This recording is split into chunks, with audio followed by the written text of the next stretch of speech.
ಕಬ್ಬಾಳಮ್ಮನ ಮೂಲ ಈಗಿನ ಕರ್ನಾಟಕ ಅಲ್ರಿ, ಅಮ್ಮನ ಮೂಲ ಹೆಸರುನು ಅಲ್ಲ. ನಂತರ ಕಬ್ಬಾಳಮ್ಮನ ಪೂಜೆ ನೆರವೇರ್ತೈತಿ.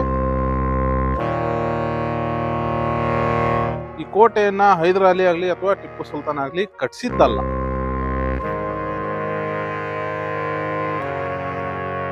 ಮಹಾರಾಜನನ್ನ ಕೊಲ್ಲೋದಕ್ಕ ಈ ಕೆರೆಗೆ ಸ್ಲೋ ಪಾಯ್ಸನ್ ಹಾಕಿದ್ರಂತ.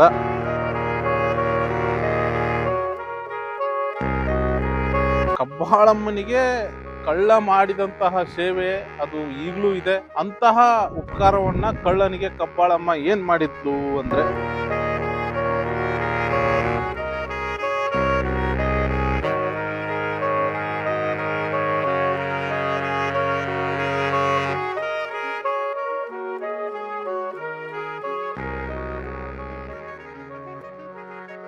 ಶರಣ್ರೇ ಶರಣು ಶರಣಾರ್ಥಿ ಸರ್ವರಿಗೂ. ಚನ್ನಪಟ್ಟಣದಿಂದ ಸಾತ್ನೂರ್ ಕಡೆಗೆ ಹೋಗೋ ಬಸ್ ಅನ್ನ ಹತ್ಕೊಂಡು ನಾನೀಗ ಕಬ್ಬಾಳಕ್ ಬಂದು ಇಳ್ಕೊಂಡಿನಿ. ಈಗ ಕಾಣಿಸ್ತಲ್ಲ ದೇವಸ್ಥಾನ ಮತ್ತು ಕಬ್ಬಾಳು ಬಹಳ ವಿಶೇಷವಾದಂತದ್ದೊಂದು ದೇವಸ್ಥಾನ. ನೋಡೋಣ. ದೇವಸ್ಥಾನದಲ್ಲಿ ಈ ಬ್ಯಾಲದ ಹಣ್ಣುಗಳನ್ನ ಈಡ್ಗಾಯಿ ತರ ಹೊಡಿತಾರ್ರಿ. ಅದಕ್ಕೊಂದು ಹಿನ್ನೆಲೆ ಐತಿ, ಆಮೇಲೆ ಹೇಳ್ತೀನಿ. ಕಬ್ಬಾಳಮ್ಮ ಈಗಿನ ಕರ್ನಾಟಕ ಮೂಲದವಳು ಅಲ್ಲರಿ. ಅಮ್ಮನ ಮೂಲ ಹೆಸರು ಕೂಡ ಕಬ್ಬಾಳಮ್ಮ ಅಲ್ಲ. ಎಲ್ಲಾ ವಿವರನ ಹೇಳ್ತೀನಿ, ವಿಡಿಯೋನ ಕೊನೆ ತನಕ ನೋಡ್ರಿ. ಕಬ್ಬಾಳು ಏನೈತಲ್ರಿ, ಒಂದು ಮೋಸ್ಟ್ ಪವರ್ಫುಲ್ ಪ್ಲೇಸ್ ಐತಿಗ. ಇಲ್ಲಿ ದೇವರು ಮತ್ತೆ ಬೆಟ್ಟ. ಕೊಂಗನಾಡಿ ಅಂತ, ಕೊಂಗನಾಡು ಅಂತ ಕರೀತಾರೆ. ಕೊಂಗನಾಡು ಅಂದ್ರೆ ಈಗಿನ ತಮಿಳುನಾಡು ಮತ್ತು ಕರ್ನಾಟಕದ ಭಾಗದಲ್ಲಿ ಇರ್ತಕ್ಕಂಥ ಪ್ರದೇಶ ಅದು ಕೊಂಗನಾಡು ಅಂತಂದ್ರ. ಅಲ್ಲಿ ಒಬ್ಬ ಬಡ ಶಿವ ದಂಪತಿಗಳಿದ್ರು, ಬರಿಯಮ್ಮ ಮತ್ತ ಬರಿಯಪ್ಪ ಅಂತ. ಅವರಿಗೆ ತುಂಬಾ ದಿನ ಮಕ್ಕಳು ಇಲ್ಲ ಇರದ ಕಾರಣ ಅವರು ದೇವರನ್ನ ಮೊರೆ ಹೋದಾಗ ಪಾರ್ವತಿಯ ಅನುಗ್ರಹದಿಂದ ಮಗಳಾಗಿ ಜನಿಸಿದವಳು ಸತ್ಯ ದೇವತೆ. ಮತ್ತೆ ಅವ್ರಿಗೆ ಇನ್ನ ಇಬ್ರು ಮಕ್ಕಳಿದ್ರು, ಬಿಸಿಲಮ್ಮ ಮತ್ತೆ ತಮ್ಮನ ಹೆಸರು ಭೈರವ ಅಂತ. ಇವು ದೇವಸ್ಥಾನದ ಒಳಗಡೆ ಇರುವ ಇತರ ಗುಡಿಗಳ್ರಿ. ಗಣೇಶನ್ ದೇವಸ್ಥಾನ. ಕೆಂಡೇಗೌಡನನ್ನ ಮದುವೆ ಆದಂತಹ ಸತ್ಯ ದೇವತೆ ಕೆಲವು ವರ್ಷಗಳ ನಂತರ ಇದೈತಲ್ರಿ ಕಬ್ಬಾಳಮ್ಮನ ಮೂಲ ಮೂರ್ತಿ. ಇದು ಉಡ್ಡ ಅಲ್ಲಿ ಮಾಡಿರೋದು.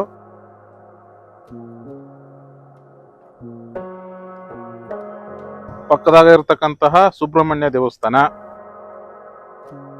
ದೇವಸ್ಥಾನದ ಆವರಣದಾಗಿರ್ತಕ್ಕಂತಹ ಪ್ರಮುಖ ಇನ್ನೊಂದು ದೇವಸ್ಥಾನ ಅಂದ್ರೆ ಇದು ಬಸವಣ್ಣನ ದೇವಸ್ಥಾನ. ಇಲ್ಲಿಗೂ ಅನೇಕರು ಬಂದು ಹೋಗ್ತಾರ. ಹನಿಯೂರು ಜಾತ್ರೆನ ಮುಗಿಸ್ಕೊಂಡು ಬರುವಾಗ ದರೋಡೆಕೋರರು ಏನು ಇದ್ರು ಅವ್ರ ಜೊತೆ ಯುದ್ಧ ಮಾಡಿದಂತಹ ಕಬ್ಬಾಳು ಸೋಮನಗೌಡನ ಮಗ ಸಹುರಣ್ಣ ಅಂತ, ಅವನ ವೀರಗಲ್ಲಿದು. ಇದಿಷ್ಟು ದೇವಸ್ಥಾನದ ಒಳಗಿನ ಮತ್ತೆ ಹೊರಗಡೆ ಮಾಡ್ತಿರ್ತಕ್ಕಂಥ ಆಚರಣೆಗಳ್ರಿ. ನೆಕ್ಸ್ಟ್ ನಾವು ಹೋಗ್ಬೇಕಾಗಿರೋದು ಬೆಟ್ಟಕ್ಕೆ ಹೋಗೋಣ. ಊರ ಹೊರಗಿಂದ ನಾವು ಹೋಗ್ಬೇಕದಕ್ಕ. ಅಂದಾಜು ಕ್ರಿಸ್ತ ಶಕ 1603 ಕೊಂಗನಾಡನ್ನ ಬಿಟ್ಟು ಕರ್ನಾಡಿಗೆ ಬಂದು ಶಾಶ್ವತವಾಗಿ ನೆಲೆ ನಿಲ್ತಾಳ್ರಿ. ಕೊಂಗನಾಡಿನ ರಾಜ ಈ ದೇವಿಗೆ ಧರ್ಮ ದೇವತೆ ಅಂತ ಕರೆದಿದ್ದಾರೆ. ಸತ್ಯ ದೇವತೆ ಏನು ಕರ್ನಾಟಕದ ವಡಕೆರೆ ಎಂಬ ಹಳ್ಳಿಗೆ ಬಂದಾಗ್ರಿ ಮಹದೇಶ್ವರ ಅವರು ಅವರನ್ನ ಕಾಣ್ತಾರ. ಅವಾಗ ಅವರಿಗೆ ಕಾಳವ್ವ ಅಂತ ಹೆಸರಿಡ್ತಾರ. ಈ ದಾರಿಯಿಂದ ಬಂದ್ಮೇಲೆ ಸದ್ಯಕ್ಕಿದೆ ಇದೆ, ಬಟ್ ಪ್ರೈವೇಟ್ ಪ್ರಾಪರ್ಟಿ ಇದು, ಹೋಗ್ಬೋದು, ತೊಂದರೆ ಏನಿಲ್ಲ. ಸೊ ಇಲ್ಲಿ 2 ಬಿಲ್ಡಿಂಗ್ ಸದ್ಯ ಒಂದು ಕಾಲ್ದಾರಿ ಅಲ್ಲಿ ಕಾಣಿಸ್ತಿದೆಯಲ್ಲ ಅದು ಕಬ್ಬಾಳಮ್ಮನ ಬೆಟ್ಟ. ಹಿಂಗೆಲ್ಲ ಕಸ ಬಿಸಾಕ್ ಹೋಗಿದ್ದಾರೆ, ಊಟ ಮಾಡ್ತಾರೆ, ಹಿಂಗೆಲ್ಲ ಕಸ ಬಿಸಾಕ ಹೋಗ್ತಾರೆ.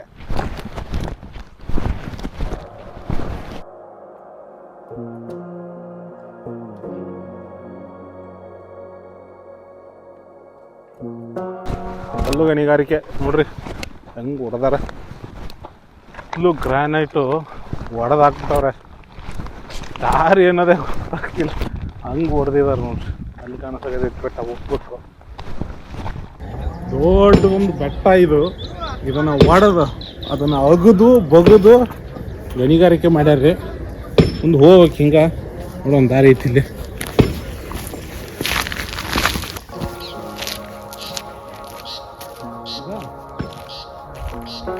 ಸೊ ಇಲ್ಲೊಂದು ಇದೆಲ್ಲ ಕೋಟೆ ಗೋಡೆ ಅಲ್ಲಿ ಕಾಣಿಸತೈತಲ್ರಿ, ಅದೆಲ್ಲ ಕೋಟೆ ಗೋಡೆ.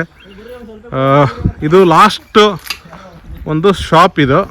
ಇಲ್ಲಿ ಇದಕ್ಕಿಂತ ಮೇಲೆ ತಿನ್ನಾಕ ಕುಡಿಯಾಕ ಏನು ಸಿಗಂಗಿಲ್ಲ. ಇದು ಲಾಸ್ಟ್ ಇಲ್ಲಿಂದ ತೊಗೊಂಡು ಹೋಗ್ಬೋದು.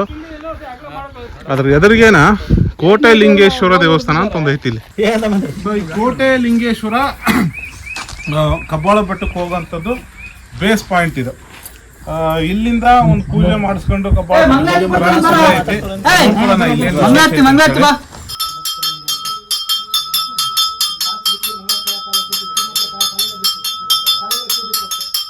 ಕೋಟೆಲಿಂಗೇಶ್ವರ ದರ್ಶನ ಪಡ್ಕೊಂಡ ಮೇಲೆ ರೀ ಇಲ್ಲಿ ದಾರಿ ಐತೆ ನೋಡ್ರಿ, ಇಲ್ಲಿ ಹೋಗ್ತಿದಾರಲ್ಲ ಈ ದಾರಿಯಿಂದ ನಾವು ಆ ಬೆಟ್ಟದ ಮೇಲೆ ಹೋಗ್ಬೇಕು. ಕಾನಕಾನಹಳ್ಳಿಯ ಯಲವಳ್ಳಿ ಬೆಟ್ಟಕ್ಕೆ ಬಂದು ಇಲ್ಲಿದ್ದ ಕೋಟೆ ಅಥವಾ ಏನೋ ಒಂದು ದುರ್ಗ ಇತ್ತು, ಅಲ್ಲೇ ನೆಲೆಸ್ಬೇಕು ಅಂತ ಈ ಕಾಳವ್ವ ಅಥವಾ ಏನು ಸತ್ಯ ದೇವತೆ ಅಥವಾ ಧರ್ಮ ದೇವತೆ ಅಂತ ಆಗ್ಲೇ ಕರೆಸ್ಕೊಂಡಿದ್ಲಲ್ರಿ ತಾಯಿ, ಇಚ್ಛೆ ಪಡ್ತಾಳ. ಸೊ ಇಲ್ಲಿಂದ ಅಧಿಕೃತವಾಗಿ ಮೆಟ್ಲುಗಳು ಸ್ಟಾರ್ಟ್ ಆಗ್ತಾವ್ರಿ, ಹೋಗ್ಬೋದು. ಈ ಕೋಟೆ ಅವಾಗ ಈ ಜಗದೇವರಾಯನ ಆಳ್ವಿಕೆಯಲ್ಲಿ ಇತ್ತು. ಅವಾಗ ಈ ಪಗಡೆ ಆಟದಲ್ಲಿ ಈ ಜಗದೇವರಾಯನನ್ನ ಸೋಲಿಸಿದಂತಹ ಏನು ತಾಯಿ ಈ ಕೋಟೆನ ಗೆದ್ಕೋತಾಳ. ಹಿಂಗ ಹೋದ್ರೆ ಕೋಟೆ ಮೇಲೆ ಹೋಗ್ತೀವ್ರಿ, ಅಂದ್ರೆ ಬೆಟ್ಟದ ಮೇಲೆ. ಬಟ್ ಇಲ್ಲೊಂದು ಕಟ್ಟಡ ಐತಿ, ನೋಡೋಣ ಏನೈತಿ ಒಳಗ ಅಂತ ಹೇಳ್ರಿ. ಅವಾಗ ಇಲ್ಲೇ ಶಾಶ್ವತವಾಗಿ ನೆಲೆ ನಿಲ್ಲುತ್ತಲ್ಲ, ಅವಾಗ ತಾಯಿಗೆ ಕರೆದಂತ ಹೆಸರು ದುರ್ಗಾ ದೇವಿ ಅಂತ.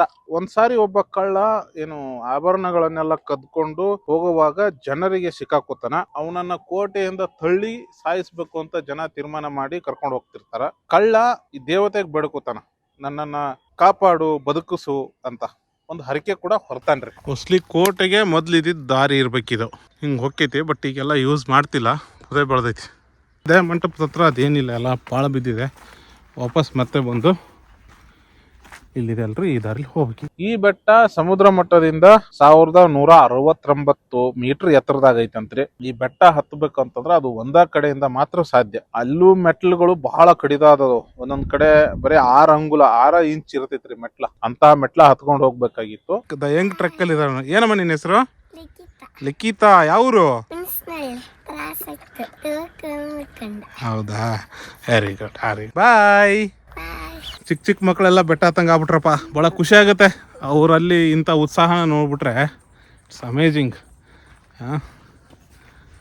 ಇಲ್ಲಿ ದಾರಿ ಏನಿದೆ, ಒಂದು ಬಿದ್ದು ಗೋಡೆ ಮೇಲೆ ನಾವು ಹೋಗ್ಬೇಕು, ಹಂಗಿದೆ ದಾರಿ.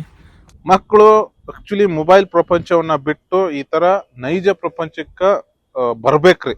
ಅತ ರೀತಿ ಸಾರ್ವಜನಿಕರು ಏನ್ ಮಾಡ್ತಾರ, ಕಳ್ಳನ ತಗೊಂಡೋಗಿ ಬೆಟ್ಟದ ಮೇಲಿಂದ ಎಸಿತಾರ. ಆದ್ರೆ ಕಳ್ಳಗ ಏನೂ ತಾಗ್ಲಾರ್ದಂಗ ಬದಿ ಕುಳ್ಕೋತಾನ. ಸುಮಾರು ವರ್ಷಗಳ ನಂತರ ಏನು ಕಳ್ಳ ಹರಕೆ ಹೊತ್ತಿದ್ನಲ್ಲ, ಅದನ್ನ ತೀರಿಸ್ಬೇಕು ಅಂತ ಹೇಳಿ ಒಂದ್ಸರಿ ಇಲ್ಲಿಗೆ ಬಂದು ತಾನೇನ್ ಹರಕೆ ಹೊತ್ತಂಗ ಪ್ರಕಾರ ದೇವಿಗೆ ಒಂದು ಬಂಗಾರದ ಕಿರೀಟ ಮಾಡಿಸ್ಕೊಡ್ತಾನಂತ, ಒಂದು ಟಗರನ್ನ ಕೊಡ್ತಾನಂತ. ಇಲ್ಲಿನ ಕೋಟೆ ಬಗ್ಗೆ, ದೇವಸ್ಥಾನದ ಬಗ್ಗೆ ನನಗ ಗೊತ್ತಿದ್ದಷ್ಟನ್ನು ನಾನು ಹೇಳ್ತೀನಿ ರೀ. ಹೋಗೋನು ಹತ್ಕೊಂಡು. ಅವಾಗ ದೇವಿಗೆ ಅವನ ಕರೆದಂತ ಹೆಸರು ಕಳ್ಳನ ಬಾಳನ್ನ ಬೆಳಗಿಸಿದಂತಹ ದೇವಿ ಕಬ್ಬಾಳಿ, ಕಬ್ಬಾಳಮ್ಮ ಅಂತ ಹೆಸರು ಕರೀತಾನಂತ. ಅವಾಗಿಂದ ಆ ಹೆಸರು ಇಲ್ಲಿ ತನಕ ಬಂದೈತಿ. ಊರಿಗೆ ಕಬ್ಬಾಳು ಅಂತ ಬಂತು. ಕಬ್ಬಾಳಮ್ಮ ಅಂತಂದ್ರ ಕಾಳಮ್ಮ, ದುರ್ಗಮ್ಮ, ಲಕ್ಷ್ಮಿ ಅಂತಾನು ಇನ್ನೊಂದು ಹೆಸರು ಐತ್ರಿ. ಇಲ್ಲಿ ದನ ಮೇಯಿಸ್ತಿದ್ದಂತ ಹುಡುಗರಿಗೆ ಹುಲಿ ಒಂದು ಬಹಳ ತೊಂದರೆ ಕೊಡ್ತಿತ್ತಂತ. ಅವಾಗ ಈ ಹುಡುಗರು ಕಬ್ಬಾಳಮ್ಮಗ್ ಬೇಡ್ಕೋತಾರಂತ, ನೀನೇನಾದ್ರೂ ನಮ್ಮನ್ನ ಈ ಹುಲಿಯಿಂದ ರಕ್ಷಣೆ ಮಾಡಿದ್ರ, ನಮ್ಮ ದನಗಳನ್ನ ರಕ್ಷಣೆ ಮಾಡಿದ್ರ ನಿನಗ 101 ಬ್ಯಾಲದ ಹಣ್ಣನ್ನ ಕೊಡ್ತೀವಿ ಅಂತೇಳಿ. ಆ ಪ್ರಕಾರ ಕಬ್ಬಾಳಮ್ಮ ಹುಲಿಯಿಂದ ಅವ್ರನ್ನೆಲ್ಲರನ್ನು ಕಾಪಾಡ್ತಾಳಂತ.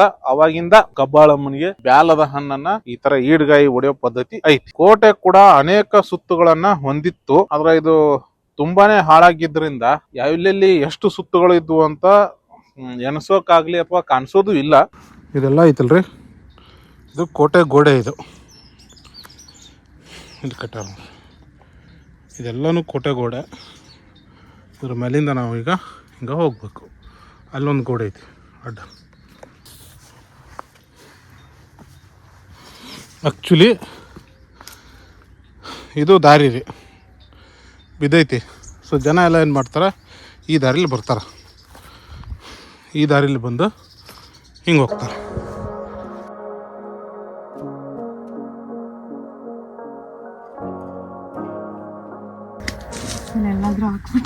ಮೂಲ ಗೋಡೆ ಬಿದ್ದೈತಿ, ಬನ್ನಿ ಪರವಾಗಿಲ್ಲ. ಮೂಲ ಗೋಡೆ ಬಿದ್ದೈತ್ರಿ. ಈಗಿರೋದೇನೈತಲ್ಲ ಕಾಲ್ ದಾರಿ, ಜನಗಳು ಓಡಾಡಿ ಮಾಡ್ಕೊಂಡಿರ್ತಕ್ಕಂಥದ್ದು. ಎಲ್ಲರೂ ಅದನ್ನ ಹತ್ಕೊಂಡು ಹೋಗೋದು, ನಾನು ಅದನ್ನ ಮಾಡಕತ್ತೀನಿ. ಹೊಯ್ಸಳರ ಕಾಲಕ್ಕಿಂತಲೂ ಮುಂಚೆನೇ ಇಲ್ಲಿ ಕೋಟೆ ಇತ್ತು. ಅದಕ್ಕ ಇದನ್ನ ಟಿಪ್ಪು ಸುಲ್ತಾನ್ ಆಗ್ಲಿ ಅಥವಾ ಹೈದರ್ ಆಗ್ಲಿ ಕಟ್ಸಿದ್ದಲ್ಲ. ಅವ್ರ ವಶಕ್ಕೆ ಬಂದ್ಮೇಲೆ ಕೆಲವೊಂದಿಷ್ಟು ಜೀರ್ಣೋದ್ಧಾರಗಳನ್ನ ಮಾಡ್ಕೊಂಡಿದ್ರು. ಸೊ ಇಲ್ಲಿಗೆ ಒಂದು ಸ್ವಲ್ಪ ಫಾರೆಸ್ಟ್ ಕಂಪ್ಲೀಟ್ ಆಕೈತಿ. ಕಂಪ್ಲೀಟ್ ಆದಮೇಲೆ ಇನ್ಮೇಲೆ ನಾವೇನೈತಲ್ಲ ಒಂದು ಮೊನೋಲಿಥಿಕ್ ಹಿಲ್, ಏನೊಂದು ದೊಡ್ಡದೊಂದು ಕಲ್ಲು ಬಂಡೆ ಐತಲ್ಲ ಅದನ್ನು ಹತ್ತಬೇಕು. ಬಿಗಿನಿಂಗ್ನ್ಯಾಗ ಮೆಟ್ಲು ಮಾಡ್ಯಾರ ವಿತ್ ಆ್ಯಂಗ್ಲರ್ ಎಲ್ಲ ಹಾಕಿ ಸಪೋರ್ಟಿಗೆ ಅಂಥೇಳಿ ಮೆಟ್ಲು ಮಾಡ್ಯಾರ. ಎಲ್ಲಿ ತನಕ ಹೋಗ್ತೈತಿ ನೋಡೋಣ ಮೆಟ್ಲು ವ್ಯವಸ್ಥೆ.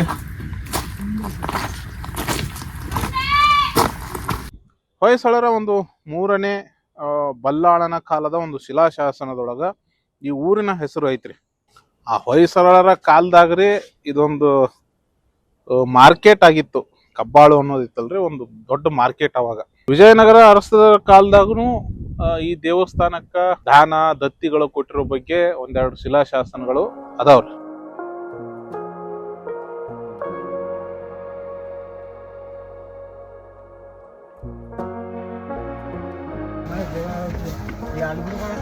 ಒಂದು ವಿಚಾರ ಏನಂದ್ರೆ, ಈಗೇನು ನಾವು ಈ ಮೆಟ್ಲು ಹತ್ಕೊಂಡು ಹೊಂಟೀವಲ್ರಿ, ಇವು ಹಳೆ ಕಾಲದ ಮೆಟ್ಲುಗಳಲ್ಲ, ರೀಸೆಂಟಾಗಿ ಮಾಡಿರುತ್ತೆ ಮೆಟ್ಲುಗಳು.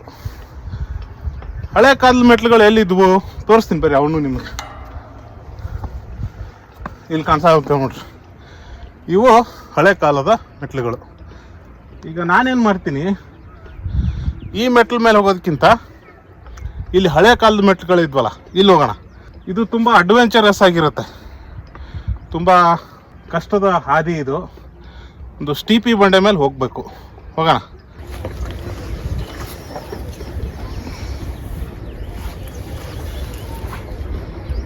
ತುಂಬ ಜನ ಈಸಿಯಾಗಿ ಈ ಮೆಟ್ಲು ಹತ್ಕೊಂಡು ಹೋಗ್ತಾರೆ. ಇದನ್ನು ಹತ್ಕೊಳ್ಳೋದು ತುಂಬ ಕಡಿಮೆ.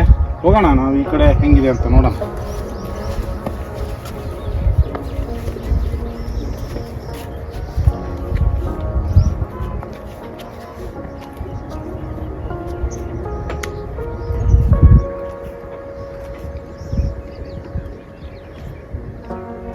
ಇದು ಸ್ಟೀಪಿಯಾದ ಬಂಡೆ. ಇದರ ಮಧ್ಯ ರಾಜ ಮಹಾರಾಜರು, ಅದಕ್ಕಿಂತ ಮುಂಚೆ ಋಷಿ ಮುನಿಗಳು ಓಡಾಡಿದಂತಹ ಜಾಗ ಅಂದರೆ ಇದು ಬಂಡೆ. ಹಿಂದೆ ನಾನು ಸರಿ ರಾಯಕೋಟೆಗೆ ಹೋಗಿದ್ರೆ ಅವಾಗ ಚನ್ನಪಟ್ಟಣದ ಪಾಳೆಗಾರರ ಬಗ್ಗೆ ಸ್ವಲ್ಪ ಮಾಹಿತಿ ಹೇಳಿದ್ದೆ. ಕ್ರಿಸ್ತಶಕ 1577ರಲ್ಲಿ ಪೇನುಗೊಂಡನ ವಶಪಡಿಸ್ಕೋಬೇಕು ಅಂತ ಹೇಳಿ ಬಿಜಾಪುರ ಮತ್ತು ಅಹಮದ್ ನಗರದ ಸುಲ್ತಾನರು ದಾಳಿ ಮಾಡುವಂತ ಸಾಧ್ಯತೆ ಇತ್ತು, ಮತ್ತೆ ಮಾಡ್ತಾರೆ. ಮನುಷ್ಯನಿಗೆ ಸುರಕ್ಷಿತ ಆಯ್ಕೆ ಇದ್ದಾಗ ಕಷ್ಟಗಳನ್ನು ತಗೊಳಕ್ಕೆ ಇಷ್ಟಪಡಲ್ಲ.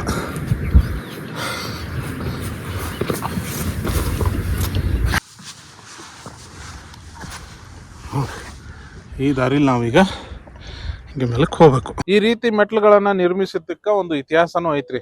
ಏನಂತಂದ್ರ, ಉಜ್ಜಯಿನಿಯಲ್ಲಿ ಒಂದ್ಸರಿ ಭೀಕರ ಬರಗಾಲ ಬರ್ತೈತಿ ಅಂತ ತಿಳ್ಕೊಂಡಿದ್ದಂತಹ ಜೈನ ಮುನಿಗಳಾದಂತಹ ಪೂಜ್ಯ ಭದ್ರಬಾಹು ಅವರು ತಂಡವನ್ನ ಕಟ್ಟಿಕೊಂಡು ದಕ್ಷಿಣ ಕಡೆಗೆ ಬರ್ತಿರ್ತಾರ. ಕರ್ನಾಟಕಕ್ಕೆ ಅವ್ರ ತಂಡ ಬಂದಾಗ ಅನೇಕ ಗುಂಪುಗಳಾಗಿ ಅವರು ವಿಂಗಡಣೆ ಆಗಿ ಬೇರೆ ಬೇರೆ ಕಡೆ ಹೋಗ್ತಾರ. ಅದ್ರಾಗ ಒಂದು ಗುಂಪು ಏನೈತಲ್ರಿ, ಕಬ್ಬಾಳಮ್ಮನ ಬೆಟ್ಟಕ್ಕೆ ಬಂದು ನೆಲೆಸ್ತೈತಿ.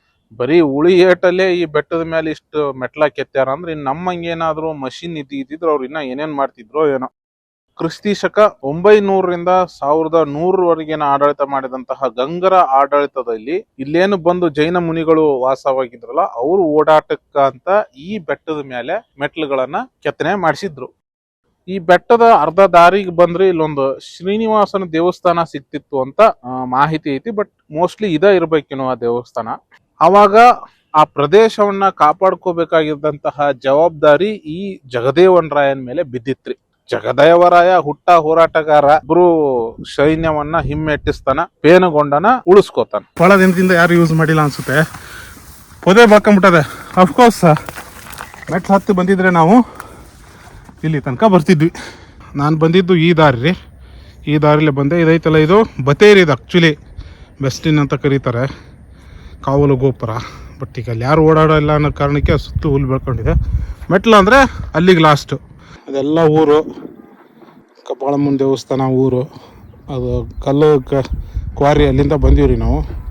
ಅದು ಬೆಟ್ಟದ ಲಿಂಗೇಶ್ವರ ದೇವಸ್ಥಾನ. ಇದು ಸ್ಟೆಪ್ಸು, ಬಟ್ ಇಲ್ಲೇನು ವಿದ್ಯುತ್ ಕಂಬಗಳು, ಲೈಟ್ ಕಂಬಗಳು ಕಾಣ್ತಾವಲ್ಲ, ಅವು ಹಳೆ ದಾರಿ. ಒಟ್ಟಾರೆ ಹೆಂಗೆ ಬಂದರೂ ಕೂಡ ನಾವು ಇಲ್ಲಿಂದ ಮೇಲಕ್ಕೆ ಹಳೆ ದಾರಿಲೇ ಹೋಗಬೇಕು.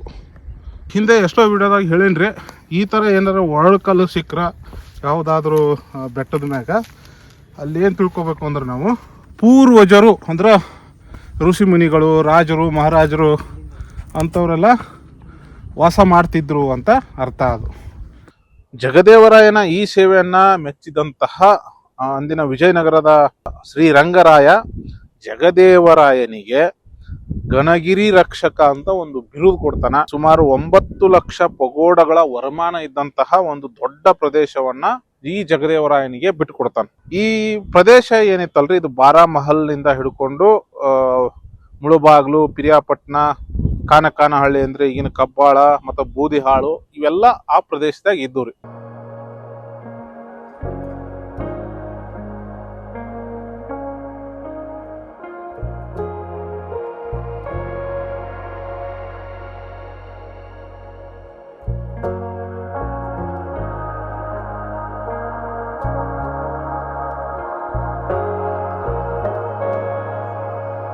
ಜಗದೇವರಾಯ ಈ ಏನೊಂದು ಹೊಸ ಪ್ರದೇಶವನ್ನ ಪಡ್ಕೊಂಡ ಒಂದು ದೊಡ್ಡ ರಾಜ್ಯನ ಆತಿದು.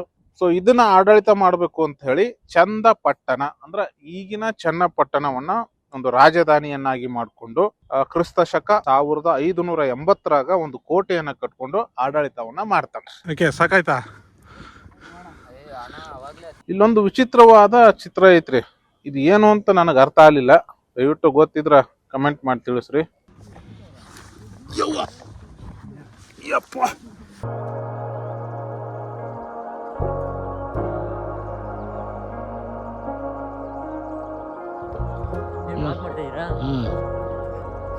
ನಿಧಾನ ನಿಧಾನ ನಿಧಾನ.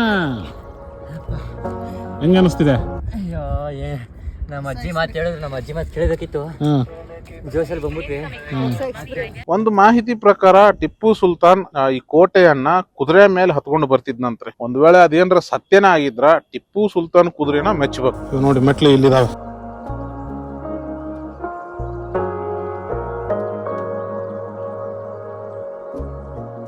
ಸ್ಥಳೀಯರ ಕೈಲಿ ಬಿಟ್ರೆ ಹೊಸದಾಗಿ ಬರೋ ಯಾರಿಗೂ ಕೂಡ ಒಂದೇ ಸ್ಟ್ರೆಚ್ ಅಲ್ಲಿ ಬೆಟ್ಟ ಹತ್ತಕ್ಕೆ ಆಗಲ್ಲ. ಇಂಪಾಸಿಬಲ್. ನಾನು ಇದು 2ನೇ ಸರಿ ಹತ್ತಾ ಇದ್ದೀನಿ, ನನಗೆ ಆಗ್ತಿಲ್ಲ. ಅಷ್ಟೊಂದು ದೂರ ಬಿಡ್ತಾ ಇದೆ ನೋಡಿ. ಇದು ದಾರಿ ಇಲ್ಲಿ ಇರ್ತವೆ, ಹಿಂಗೆ ಮೆಟ್ಲು ಮಾಡಿರ್ತಾರೆ, ಹೋಗ್ತಾರೆ. ಬೆಟ್ಟ ಹತ್ತುವಾಗ ಅವಸರ ಮಾಡಬಾರ್ದ್ರಿ. ಈ ಬೆಟ್ಟ ಹತ್ತುವಾಗ ಮಾತ್ರ ಅವಸರ ಮಾಡಬಾರ್ದು, ಓಡಾಡೋದು ಮಾಡಬಾರ್ದು. ನಿಧಾನಕ್ಕೆ ಒಂದೇ ಸ್ಟೈಲಲ್ಲಿ, ಒಂದೇ ಸ್ಟ್ರೆಚ್ಚಲ್ಲಿ ನಡ್ಕೊಂಡು ಹೋದ್ರೆ ಈಸಿಯಾಗಿ ಹತ್ತಬಹುದು. ಜಗದೇವರಾಯ ತನ್ನ ರಾಜ್ಯದ ಹಿತದೃಷ್ಟಿಯಿಂದ ಏನ್ ಮಾಡ್ತಾನ್ರಿ, ಈ ಕಬ್ಬಾಳನ್ನ ಸ್ಟ್ರಾಂಗ್ ಆಗಿ ಬಿಲ್ಡ್ ಮಾಡ್ತಾನ. ಮತ್ತ ತನ್ನ ಏನು ಸೇನಾ ನೆಲೆ ಇತ್ತು ಅದನ್ನ ಇಲ್ಲಿಗೆ ಅವನು ನೆಲೆಗೊಳಿಸ್ತಾನ ಜಗದೇವರಾಯ.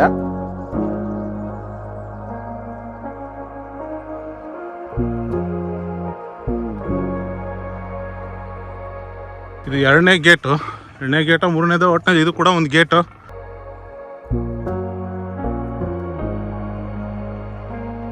ತನಕ ಏನು ಬಂದ್ವಿ, ಇದು 1 ಲೆವೆಲ್ ನೋವು ಆದ್ರೆ ಇದ್ರ ಮೇಲೆ ಹೋಗೋದೈತಲ್ಲ ಅದು ಇನ್ನೊಂದು ಲೆವೆಲ್ ನೋವು. ತುಂಬ ಸ್ಟೀಪಿ ಬೆಟ್ಟನ ಹತ್ತಬೇಕು. ಇದ್ರ ಮೇಲಿಂದ ಒಂದೇ ಸ್ಟ್ರೆಚ್ಗೆ ಹತ್ತಕ್ಕಾಗಲ್ಲ. ಬೆಟರ್ ನಿಧಾನಕ್ಕೆ ಹತ್ಕೊಂಡು ಹೋಗೋದು ವಾಸಿ. ಇಲ್ಲಿಂದ ಎಂಟ್ರ್ ಆಗ್ತೀವಿ. ಇಲ್ಲಿಗೆ ಹೋದ್ರೆ ಒಂದು ಬತೇರಿ ಐತಿ, ನೋಡೋಣ. ಫುಲ್ಲು ಮಿಸ್ಟ್ ಕವರ್ ಆಗಿದೆ ನೋಡಿ. ಇವತ್ತು ಸುತ್ತಲೂ ಏನೂ ಕಾಣಿಸ್ತಿಲ್ಲ. ಇದ್ರ ಮೇಲೆ ಹತ್ಕೊಂಡು ಅಲ್ಲಿ ಮೇಲಕ್ಕೆ ಹೋಗ್ಬೇಕಿನ್ನ. ಕೋಟೆಯನ್ನ ಶತ್ರುಗಳಿಂದ ಕಾಪಾಡೋದಕ್ಕೆ ಬೇಕಾದಂತಹ ನೈಸರ್ಗಿಕ ಏನು ಪ್ರೊಟೆಕ್ಷನ್ ಇತ್ತಲ್ಲ ಅದು ಈ ಬೆಟ್ಟದ ಮೇಲೆ ಇತ್ತು. ಇದನ್ನ ಅರ್ಥ ಮಾಡ್ಕೊಂಡಂತಹ ಜಗದೇವರಾಯ ಏನಿದೆ ತನ್ನ ಸೈನ್ಯದ ಶಿಬಿರವನ್ನ ಇಲ್ಲಿ ಇರೋ ಹಂಗ ನೋಡ್ಕೋತಾನೆ.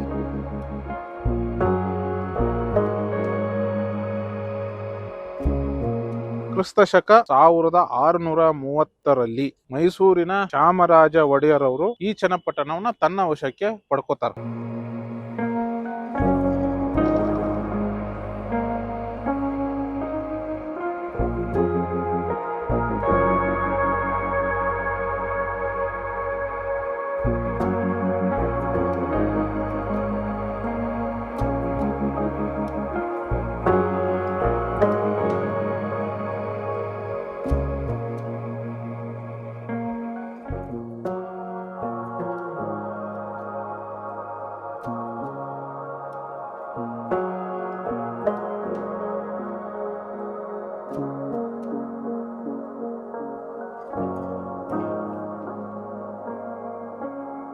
ಆವಾಗ ಕಬ್ಬಾಳು ದುರ್ಗ ಕೂಡ ಚಾಮರಾಜ ಒಡೆಯರ್ ಅವರ ನಿಯಂತ್ರಣಕ್ಕೆ ಬರ್ತಾವ್ರ ಅಧಿಕಾರ ವ್ಯಾಪ್ತಿಗೆ ಬರ್ತೈತಿ.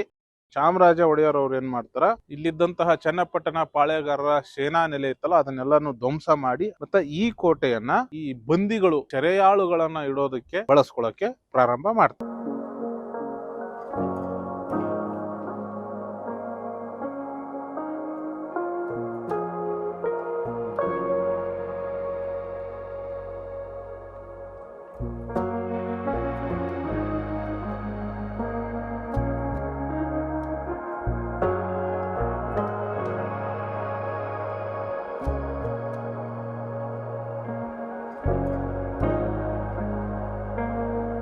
ಏಳನೇ ಚಾಮರಾಜ ಒಡೆಯರ್ ಅವರನ್ನ ಈ ದಳವಾಯಿ ದೇವರಾಜಯ್ಯ ಇದೇ ಕಬ್ಬಾಳ ದುರ್ಗದಲ್ಲಿ ಗೃಹ ಬಂಧನದಲ್ಲಿ ಇಟ್ಟಿದ್ರು ಅಂತ ಮಾಹಿತಿ ಇತ್ತು. ಈ ರಾಜ 1734ರಲ್ಲಿ ಇಲ್ಲಿಯೇ ಸಾಯ್ತಾರ. ಇದನ್ನ ಕೊಲೆ ಅಂತ ನಾವು ಹೇಳ್ಬಹುದು. ಯಾಕಂತಂದ್ರ ದುರ್ಗದಲ್ಲಿ ರಾಜ ಬಳಸ್ತಿದ್ದಂತಹ ಕೆರೆಯ ನೀರಿಗೆ ಸ್ಲೋ ಪಾಯ್ಸನ್ ಅನ್ನ ಹಾಕ್ಲಾಗಿತ್ತು. ಇನ್ನು ಇಮ್ಮಡಿ ಕೃಷ್ಣರಾಜ ಒಡೆಯರ್ ಅವರ ಅಧಿಕಾರದಲ್ಲಿದ್ದಾಗ ಮೈಸೂರಿನ ಆರ್ಥಿಕ ಪರಿಸ್ಥಿತಿ ದುಸ್ಥಿತಿಗೆ ಬರ್ತೈತಿ. ಈ ಪರಿಸ್ಥಿತಿ ಮುಂದೆ ಹೈದರಾಲಿಯ ಏಳಿಗೆಗೆ ಕಾರಣ ಆಕೈತಿ. ನಂತರ ಮೈಸೂರಿನ ಏನು ಸಂಪೂರ್ಣ ಅಧಿಕಾರ ಹೈದರಾಲಿ ವಶಪಡಿಸ್ಕೊಂಡಿದ್ದಂಥದ್ದು ನಿಮಗೂ ಗೊತ್ತಿದ್ದ ಇತಿಹಾಸನ ಐತ್ರಿ.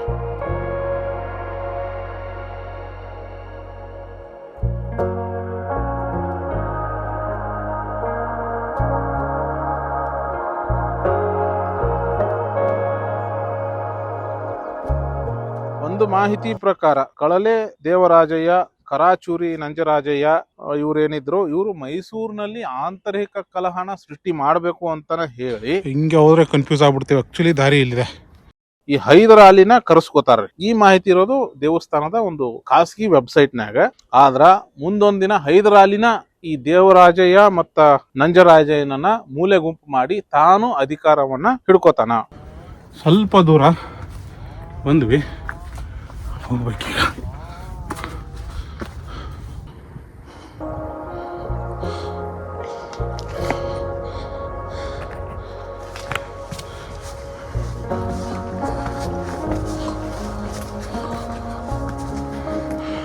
ಕೋಟೆ ಗೋಡೆ ಅಲ್ಲೆಲ್ಲ ಇದೆ.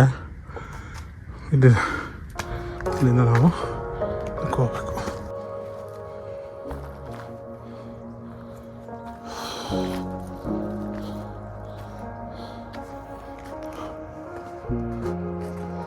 ಆ್ಯಕ್ಚುಲಿ ಇದೆಲ್ಲ ದಾರಿ ಕೋಟೆಗೆ, ಬಟ್ ಇದನ್ನೇ ದಾರಿ ಮಾಡ್ಕೊಂಡಿದ್ದಾರೆ.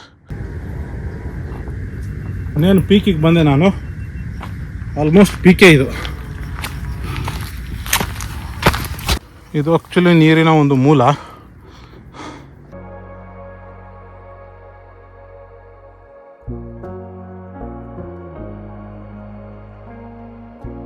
ಸೊ ಇಲ್ಲೊಂದು ಪೀಕ್ ಇದೆ.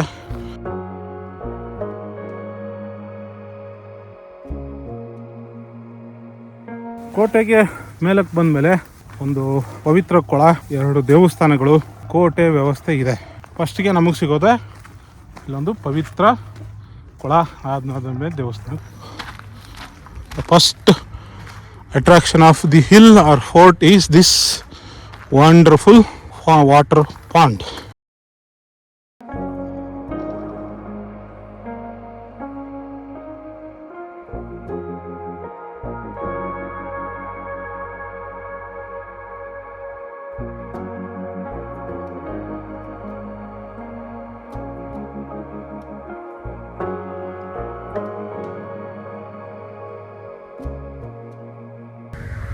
This was the main drinking water source. ಅಂದರೆ ಒಂದು ಕಾಲದಲ್ಲಿ ಇದೆ ಈ ಬೆಟ್ಟಕ್ಕೆ ಮುಖ್ಯವಾದಂಥ ಕುಡಿಯುವ ನೀರಿನ ಮೂಲ ಆಗಿತ್ತು. ಈಗ ಯಾರು ಬಳಸ್ತಿಲ್ಲ. ಬ್ಯೂಟಿಫುಲ್ ಆಗಿದೆ.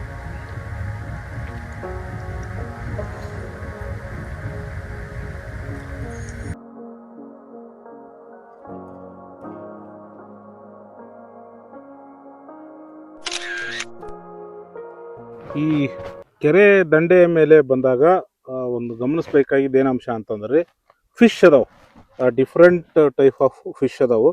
ದಯವಿಟ್ಟು ಈ ಪ್ಲಾಸ್ಟಿಕ್ಕನ್ನು ಎಸೆಯುವಂಥದ್ದು, ಬಾಟ್ಲ್ಗಳನ್ನು ಎಸೆಯುವಂಥದ್ದು ಕೆರೆ ಒಳಗಡೆ ಮಾಡಕ್ಕೆ ಹೋಗ್ಬೇಡ್ರಿ. ಪಾಪ ಅವುಗಳಿಗೆ ತೊಂದರೆ ಆಕೈತಿ. ಈಗ ನಾವಿದ್ದಲ್ಲಿ ಯಾರು ಬಂದು ಕಸ ಹಾಕಿದ್ರೆ ನಮಗೆ ಹೆಂಗೆ ಉರಿತದಲ್ಲ ಹಂಗೆ ಅವಕ್ಕೆ ತೊಂದರೆ ಆಕೈತಿ.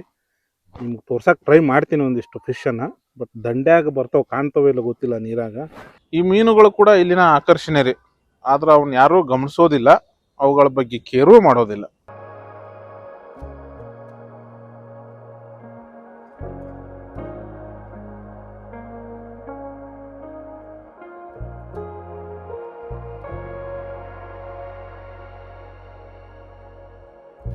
ಕೆರೆಯನ್ನು ನೋಡ್ಕೊಂಡು ಬಂದ್ಮೇಲೆ ರೀ ನಾವು ಅಲ್ಲಿ ಹೋದ್ರೆ ಭೀಮೇಶ್ವರನ ಗುಡಿಗೆ ಹೋಗ್ತೀವಿ. ಅದಕ್ಕೊಂದು ಇತಿಹಾಸ ಐತಿ.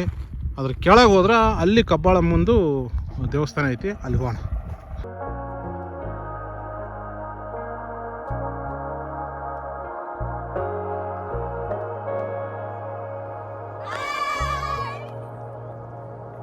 ಸೊ ಪಾಪ ಕಾಲೇಜ್ ಹುಡುಗಿರು ಬಂದಿದ್ರು. ಇದು ಕಬ್ಬಾಳಮ್ಮಂದು ದೇವಸ್ಥಾನ, ಮೂಲ ದೇವಸ್ಥಾನ ಅಂತ ಹೇಳ್ತಾರೆ.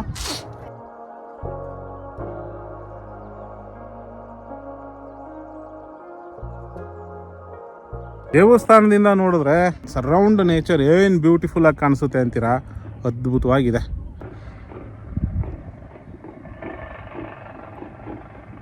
ನೋಡಿ ಸುತ್ತಲೂ ಮಿಸ್ಟ್ ಕವರ್ ಆಗ್ತಿದೆ, ಮೋಡ ಕೂಡ ಕವರ್ ಆಗ್ತಿದೆ ಈ ಕಡೆ. ಇದು ದೇವಸ್ಥಾನ, ಊರು ಹಳೆ ಕಬ್ಬಾಳು ಹೊಸ ಕಬ್ಬಾಳು ಅಂತೆಲ್ಲ ಮಾಡ್ಕೊಂಡಿದ್ದಾರೆ. ಎಲ್ಲ surrounding forest, Kabbalu reserve forest. ಇದು ಕಬ್ಬಾಳಮ್ಮನ ದೇವಸ್ಥಾನನ ನೋಡಿಕೊಂಡು ನಾವು ಮತ್ತೆ ಮೇಲಕ್ಕೆ ಹೋಗಬೇಕು. ಅಂದರೆ ಏನು ಕೆರೆ ಬಂದ್ವಲ್ಲ, ಆ ಕೆರೆ ಹತ್ರ ಹೋದರೆ ಭೀಮೇಶ್ವರ ದೇವಸ್ಥಾನಕ್ಕೆ ಹೋಗ್ತೀವಿ. ಹೋಗೋಣ, ಇದೇ ದಾರಿ.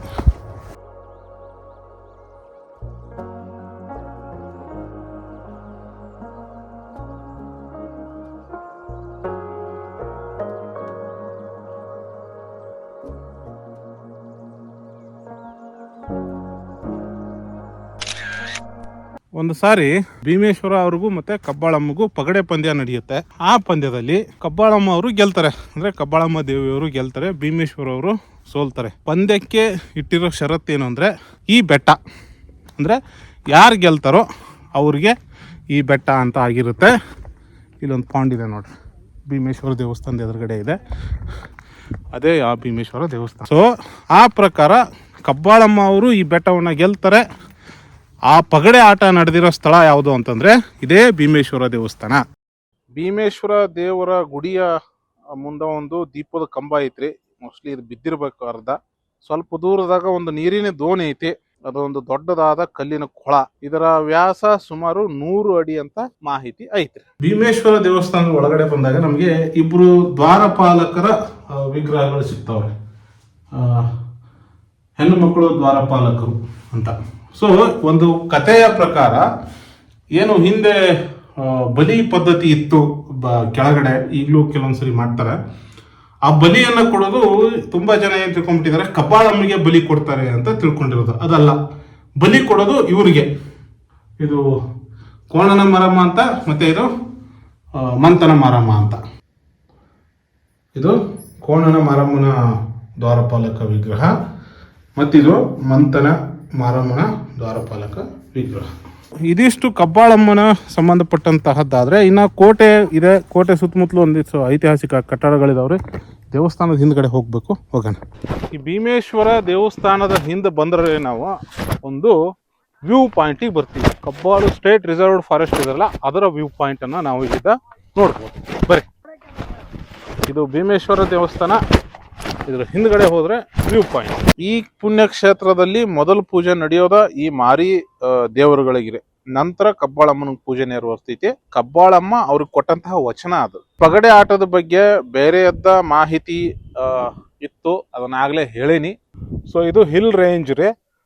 ಇಲ್ಲೇನು 2 ಹಿಲ್ ರೇಂಜ್ ಕಾಣ್ತಾವಲ್ಲ, ಅದ್ರಾಗ ಒಂದು ಭೀಮನ್ ಕಿಂಡಿ ಐತಿ, ಇನ್ನೊಂದು ವಾಡೆ ಮಲ್ಲೇಶ್ವರ ಬೆಟ್ಟ ಐತಿ. ಅದ್ರ ಬಗ್ಗೆ ನಾ ಹಿಂದಿನ ವಿಡಿಯೋದಾಗ ಹೇಳೇನಿ.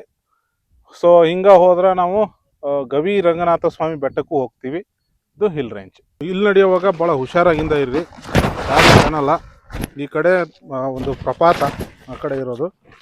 ಸೊ ಕಲ್ಲುಗಳು ಹುಷಾರಾಗಿ ಹೋಗ್ಬೇಕು, ನಡ್ತವೆ.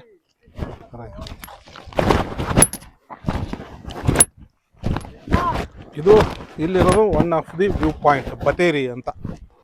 ಏನ ಹೇಳ್ರಿ, ಬೆಟ್ಟದ ಮೇಲೆ ನಿಂತ್ಕೊಂಡು ಸುತ್ತಲೂ ನೋಡೋದ ಒಂದು ಕಣ್ಣಿಗೆ ಆನಂದ, ಹಬ್ಬ.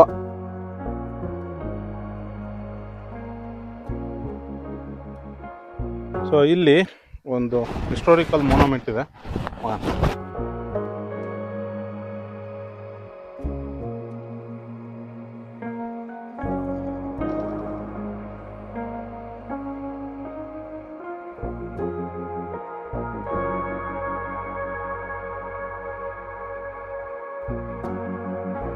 ಇದನ್ನ ಮದ್ದುಗುಂಡುಗಳನ್ನ ಸಂಗ್ರಹ ಮಾಡಕ್ ಬಳಸ್ತಿದ್ರು ಅಥವಾ ಕೈದಿಗಳನ್ನ ಬಂದಿಯಾಗಿ ಇಡೋದಕ್ಕೆ ಬಳಸ್ತಿದ್ರು ಸ್ಪಷ್ಟವಾಗಿಲ್ಲ.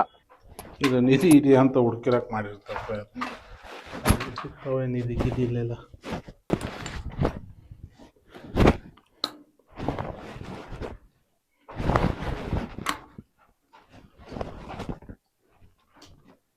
ಇದೇನು ಗೊತ್ತಾ, ಇದು ಡೋರ್ ಲಾಕ್ ಕಲ್ಲಿದು, ಅಂದರೆ ದ್ವಾರಕ್ಕೆ ಗೋಪುರಕ್ಕೆ ಇರುತ್ತೆ ಅದ್ರದ್ದೊಂದು ಪೀಸ್ ಇದೆ ನೋಡಿ. ಅಂದರೆ ಇಲ್ಲಿ ಡೋರನ್ನು ಹಾಕ್ತಾರೆ, ಇಲ್ಲಿ ಡೋರ್ದು ಹಾಕಿ ಮಾಡುವಂಥದ್ದು ಕಲ್ಲು. ಇಲ್ಲಿದ್ದನ್ನು ಇಲ್ಲಿ ಬಿಸಾಕಿದ್ದಾರೆ.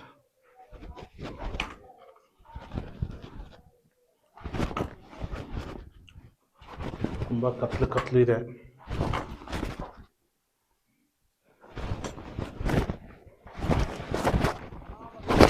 ಸೊ ಇಲ್ಲಿಂದ ಹೊರಗೆ ಬಂದರೆ ನಮಗೆ ಎರಡು ದಾರಿ ಸಿಗುತ್ತೆ. ಒಂದು ಸ್ಟ್ರೇಟ್ ಸಿಗುತ್ತೆ, ಎಕ್ಸಾಕ್ಟ್ ಸ್ಟ್ರೇಟು. ಇನ್ನೊಂದು ಇಲ್ಲಿ ಬಲಗಡೆ ಸಿಗುತ್ತೆ. ಬಲಗಡೆ ಸಿಕ್ಕರೆ ಕೋಟೆ ಆವರಣ ಏನಿದೆ ಒಂದಿಷ್ಟು ಕಟ್ಟಡಗಳು ಅಲ್ಲಿ ಹೋಗ್ತೀವಿ.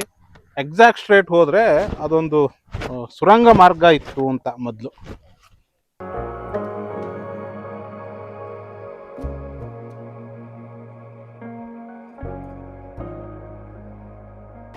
ಇದನ್ನು ಕ್ಲೋಸ್ ಮಾಡಿದ್ರು, ಯಾವಾಗ ಕ್ಲೋಸ್ ಮಾಡಿದ್ರು ಅಂತ ಗೊತ್ತಿಲ್ಲ. ಈ ಸುರಂಗ ಮಾರ್ಗ ಏನೈತಲ್ರಿ, ಇದು ಬೆಟ್ಟದ ಕೆಳಗಡೆ ಏನು ಫಾರೆಸ್ಟ್ ಇತ್ತಲ್ಲ, ತಪ್ಪಿಸ್ಕೊಂಡು ಹೋಗೋದಕ್ಕೆ ಅಂತ ಇರ್ತಕ್ಕಂಥದ್ದು ಸುರಂಗ ಮಾರ್ಗ. ತುರ್ತು ಪರಿಸ್ಥಿತಿಯಲ್ಲಿ ಮಾಡಿರ್ತಕ್ಕಂಥದ್ದು.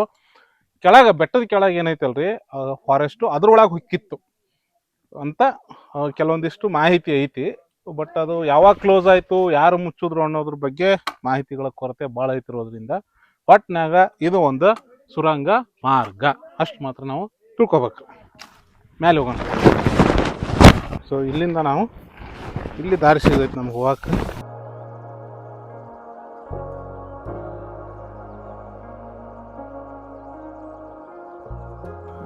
ಅದು ಭೀಮೇಶ್ವರ ದೇವಸ್ಥಾನ. ಅದ್ರ ಸುತ್ತಲೂ ಇಲ್ಲೇನೈತಲ್ರಿ ಇದು ಕೋಟೆ ಗೋಡೆ. ಇದ್ರ ಮ್ಯಾಲೀಗ ಹೋಗೋಣ ನಾವು. ಹರಕೆ ಮಾಡಿ ಇಟ್ಟಿರ್ತಕ್ಕಂಥ ಕಲ್ಲುಗಳ್ರಿ ಇವು. ಅವ್ರವ್ರ ಹರಕೆ ಏನಿರ್ತದೋ ಅಥವಾ ಏನಾದರೂ ಬೇಡ್ಕೊಂಡು ಒಂದು ನಿರೀಕ್ಷೆ ಇಟ್ಟು ಕಟ್ಟಿರ್ತಕ್ಕಂಥ ಕಲ್ಲುಗಳು.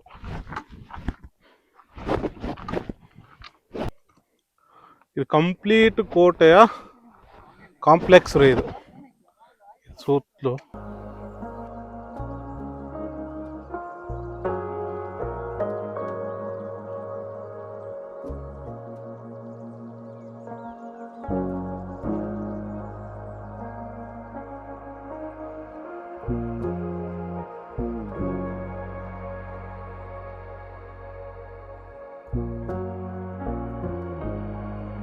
ಇದು ಕೂಡ ಕೋಟೆಯ ಒಂದು ಗೋಡೆ, ಎಲ್ಲ ಆವರಣ.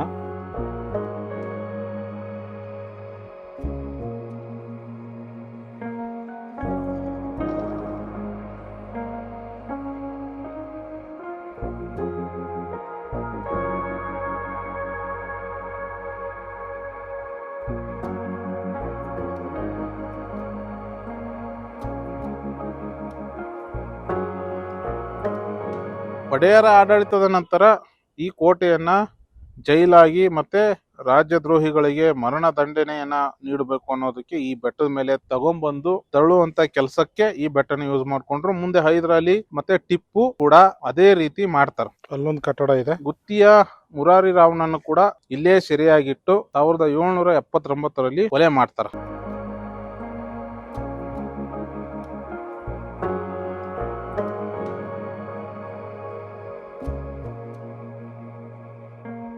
ಇವೆಲ್ಲ ಶಾರ್ಟ್ಕಟ್ ರೂಟ್ ಮಾಡಿಕೊಂಡು ಓಡಾಟ ಕಡಿಮೆ ಇರೋದಕ್ಕೆ ಮುಖ್ಯವಾದ ದಾರಿಗಳೆಲ್ಲ ಮುಚ್ಕೊಂಡು ಹೋಗ್ಬಿಟ್ಟಾವ.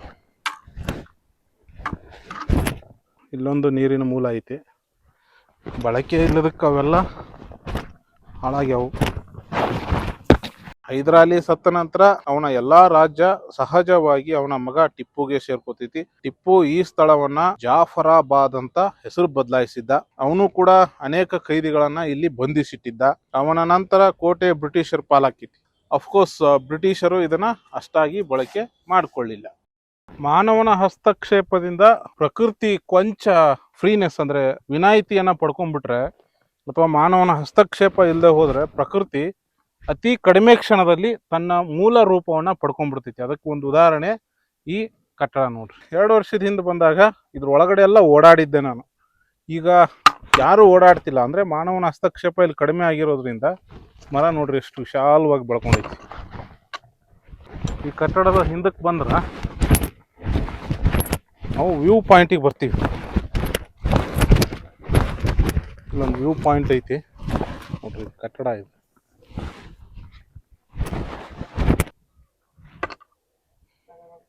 ಇದೆಲ್ಲ ಊರು, ಕಬ್ಬಳಮ್ಮನ ಬೆಟ್ಟ, ಕಬ್ಬಳಮ್ಮನ ಊರು ಅದೆಲ್ಲ ಕಾಣಿಸ್ತೈತಿ ನೋಡ್ರಿ.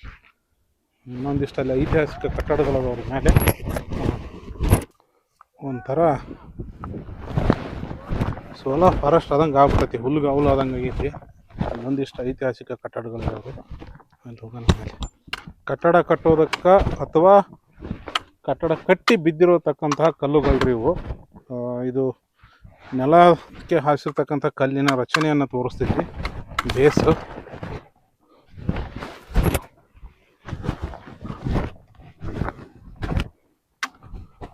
ಕಲ್ಲು ಮೇಲೆ ಕಲ್ಲಿಟ್ಟು ಇಲ್ಲಿ ಅಪ್ಪು ಅಂತ ಬರ್ದಾರ ಅಂದ್ರೆ ಮೋಸ್ಟ್ಲಿ ಪುನೀತ್ ರಾಜ್ಕುಮಾರ್ ಮತ್ತೆ ಹುಟ್ಟಿ ಬರಲಿ ಅನ್ನೋ ಕಾನ್ಸೆಪ್ಟ್ ಇರ್ಬೇಕೇನೋ. ಆಯಿತು, ವಯಸ್ಸಿದ್ದಾಗಲಿ ನೋಡ್ರಿ. ಈ ಬೇಸ್ ಐತಲ್ಲ ಆ ಥರದ್ದು ಒಂದು ಕಲ್ಲು ಅಲ್ಲಿ ಬಿದ್ದೈತಿ.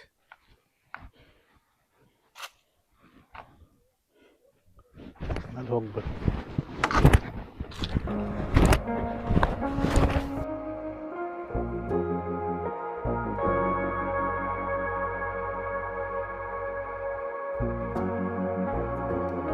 ಕೋಟೆಯ ಒಳಗಿನ ಭಾಗ ಏನು ಉಳಿದಿಲ್ಲ, ಎಲ್ಲ ಬಿದ್ದು.